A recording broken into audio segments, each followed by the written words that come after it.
It is very easy to see the other's mind. Can you see your own mind? Can you see the game of this mind which is inside? This mind is playing these games. The moment you are actually seeing this mind which is playing these games, it is very easy for you to see the other people's mind, how they play the games. But that first condition is, you should be awake. You should be awake. Are you awake to this point? Can you see your mind? When you connect to the other person, do you see your own mind? Are you connecting with a desire to the other person? Are you having some expectation by creating a relationship to the other person? Are you aware of it? You are so unconscious. If you are conscious and awake, it is very clear. It is very clear the other person also, how he tries to play the games with you. And then it is very clear with you that whether you want to play the game or you want to withdraw it. That's very clear. You see.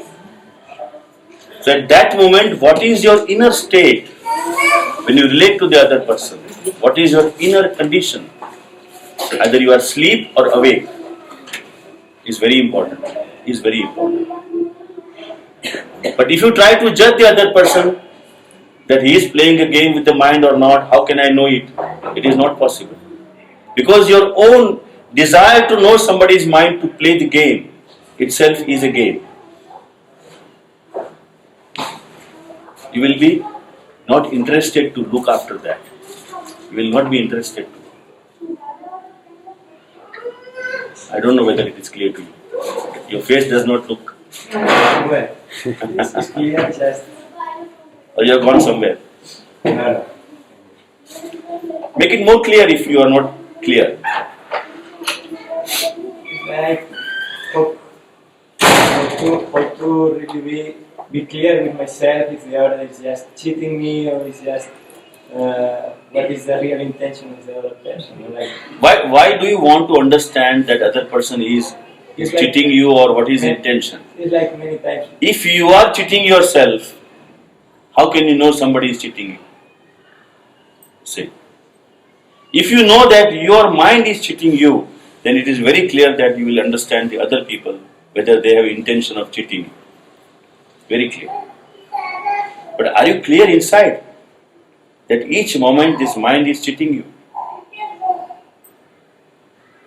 Each moment, mind is dragging you to somewhere.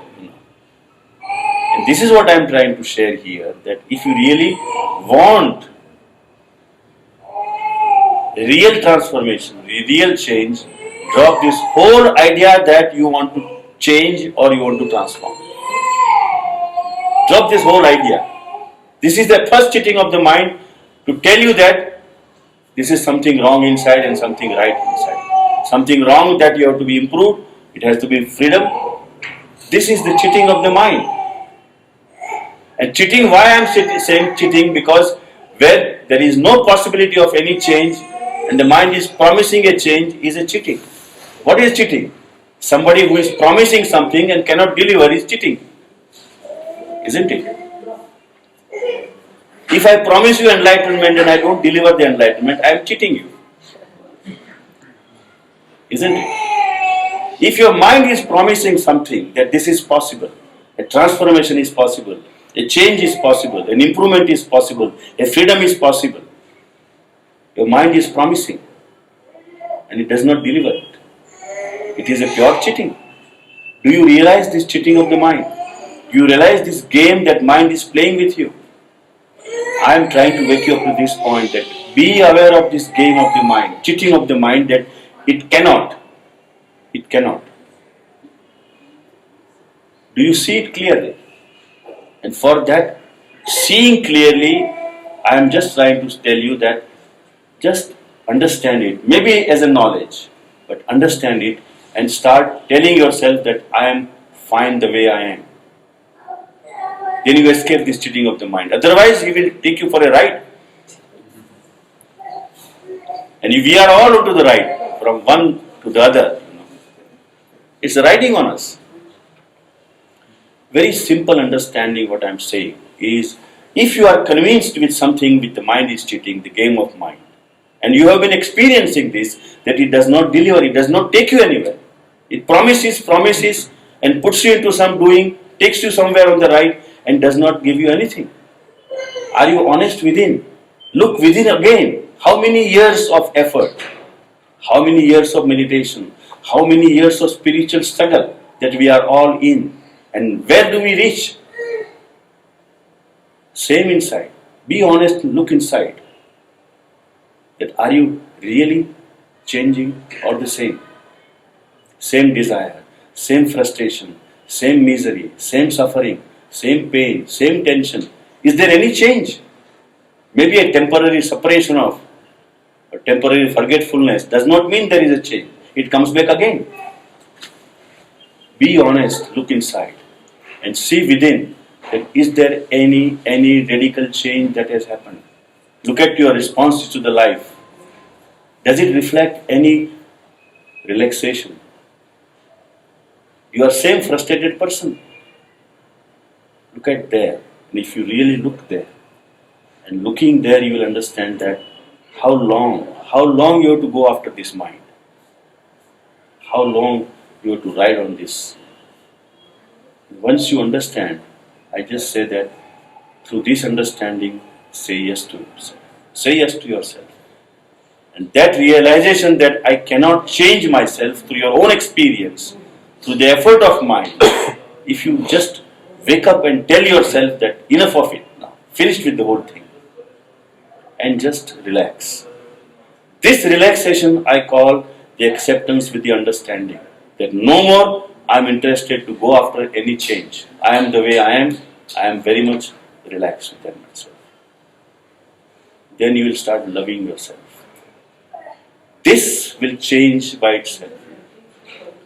Then in that you will start seeing this mind again and again trying to push you there, again and again trying to pull you there, again and again trying to take you to the right.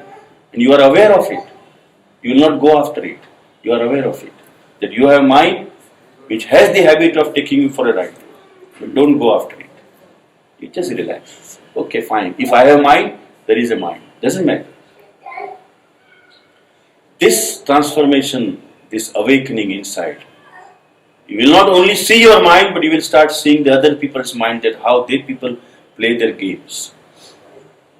Because now you have no expectation to change anyone or to desire something out of them.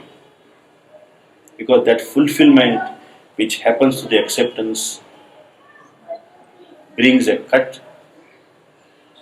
You expect something from the other. Because the joy that will come, that start coming within, that happiness which starts flowing within, is no more depending on any person. Mind is happy if someone is helping the mind to become happy. So your happiness is dependent on the other. Your joy is dependent on the other. Other makes you happy, other makes you joyful. If you really stay inside with that clarity and acceptance, this joy which is inside is not born out of somebody's help. It is your own pure inner state. Once you are happy inside, once you are joyful inside, you will not expect anyone to help you to make you happy. Your happiness is no more now dependent on anyone. Then once somebody is trying to use you for their happiness, you will understand their game. You will understand their game. That somebody is using you now. Before you were using someone and somebody was using you. It was a mutual exploitation. And that is what we call the relationship. And the more you exploit each other for a longer time, we call it a love relationship. But that's all false.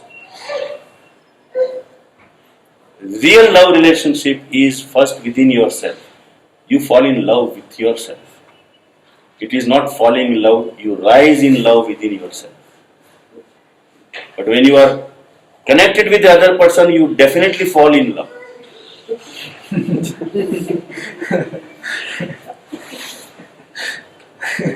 That's why you say, I fall in love. Definitely you fall in love. and then you get injured. Here inside, when the love happens, you rise in love. It takes you up and up and up. But that is without anybody's support, without anybody's help. It is flowering from inside. It's flowering from inside. And once you are awake to this, you will understand each one's gains. But then you have no hatred towards anyone. You have a compassion towards everyone. You have no anger towards anyone. You have compassion to wake that person up. Enough of it now. And that is different. That is the difference. But so far as you are expecting, so far as you have some expectation from somebody, you are not going to see their gains. That is sure. So it's a mutual gain. It's clear with you?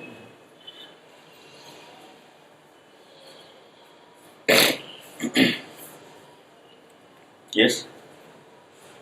There is no free will, and there is, and I cannot see reality, and then I don't decide anything in my life. I didn't decide to come here and see you.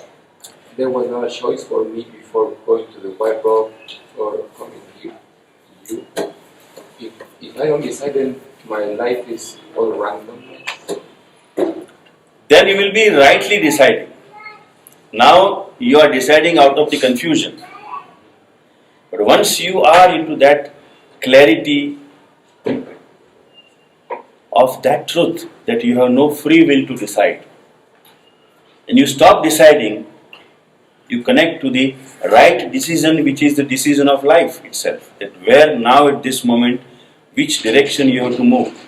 Whether to go to the white road, or come here, or go to some German bakery and take a cup of tea.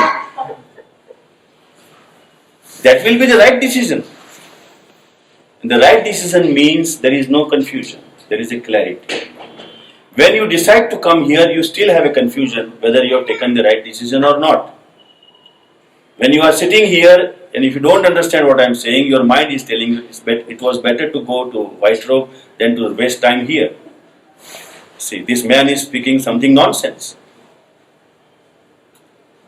This is the confusion. Mind does not like to stay at one place. It always wants you to change.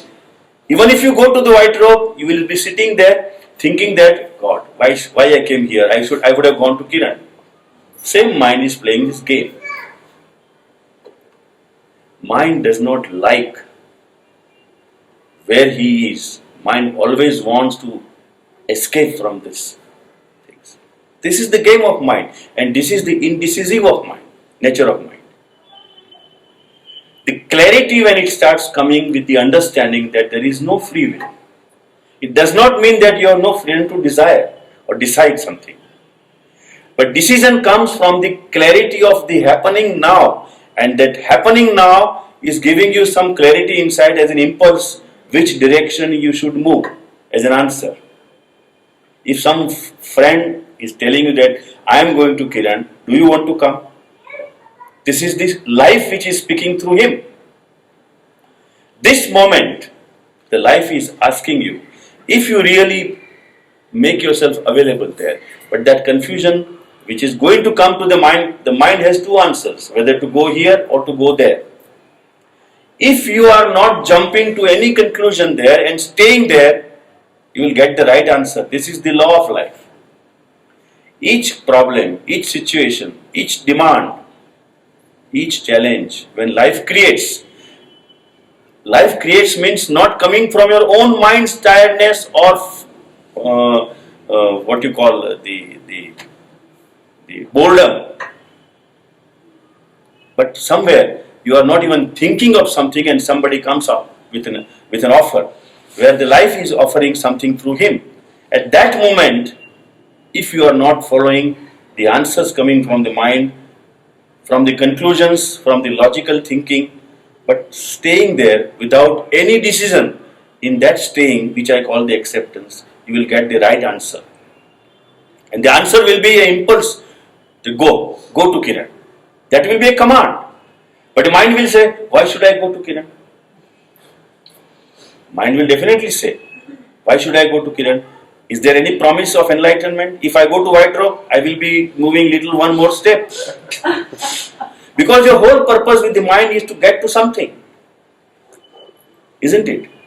The whole journey has a purpose. So the mind always wants to go into the direction where the promise is, where it is visible that if I go into the direction, I am going little forward into the direction where I want to reach. Mind is always thinking in that sense. And something which comes, which is not convincing to the mind, that means which is not convincing, which supports your goals, then the mind is not ready. Mind will say, why should I? Why should we go? On the contrary, will try to convince your friend that let us go to White Rock, why you waste your time going there? See. But if there is a demand of life, and if you are little open and available, not so strongly into this whole illusion of reaching anywhere, and if you are still open somewhere, you will listen to your impulse and you will follow it. Still sitting here, the mind is going to tell you that, look, I told you no, you are going to waste your time. You did not listen to me. But the destiny wanted you to be here. Somewhere, something wanted, life wanted you to tell you. It's not I am speaking here, the life speaks through me. It is not that you have come here, the life has brought you here. And something which is spoken here is what life wants you to listen to it. This is how it is happening. Yes? Is that the same as a gut feeling? Gut feeling, yeah. Gut feeling. You may give any, I call it intuition or inner voice or impulse or command or gut feeling.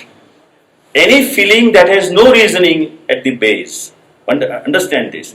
Any answer which is coming from inside, which has no reasoning from the mind, no convincing answer, and there is a strong impulse, a strong pull, that is the gut feeling. That is the answer from the life itself. But I have a question. I remember many, many years ago, I think more than 10 years ago, when you said that people come to see you as if you are a gorilla in a cage and they want to see an enlightened person. They have certain frames, ideas about it. So what is this gut feeling that I have to come to see you every time on the Sunday or on Thursday? I'm trying to understand, because you are certainly a very beautiful human being.